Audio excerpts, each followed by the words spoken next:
Estamos aquí ao carón dun souto de castiñeiros, entón imos facer un chapeu ou sombreiro de castiñeiro. Para iso temos que recoller primeiro o material, unhas cantas follas, eu que sei, 20 ou 30 follas, para conformarmos o noso pucho. Temos xa as folliñas, pero tamén nos fai falta unhas agullas de piñeiro, frouma, ou puxas ou pubelas para irmos coselas. Comezamos o noso proceso.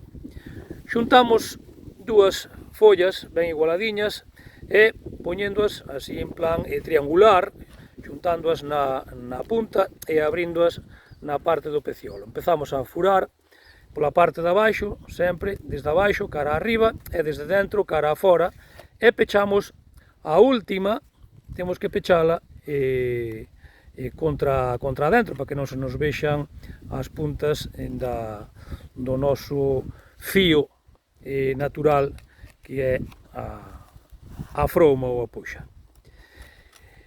Ben, teríamos que poñerlle como 13 ou 14 folliñas máis todo ao rededor.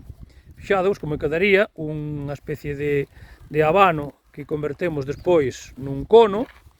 Temos que pechalo e seguimos o mesmo proceso, é dicir, pechar desde dentro para fora e indo a coser pola beira sempre da última folla para que nos quede un carrapucho pois perfecto, un cono perfecto.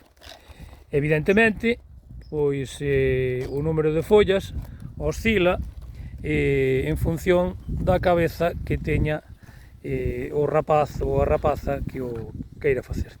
Ben, para asegurar todo este conxunto temos que coller unha folla para iniciar o proceso de facerlle un aro todo ao rededor.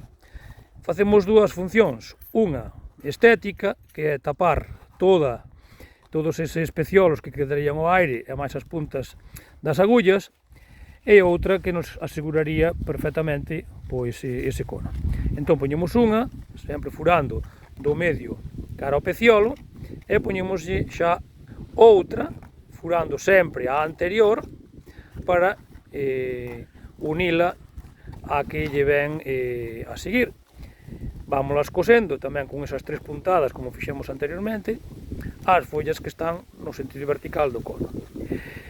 A seguir, pois unha vez que teñamos feito todo ese cono ao rededor, como dixemos antes, deixáramos a última sen colocar, sen pechar, e esa é a que nos vai servir agora para unir xusto a última folla que puxemos para cosela a que deixáramos levantada cando comezamos o proceso.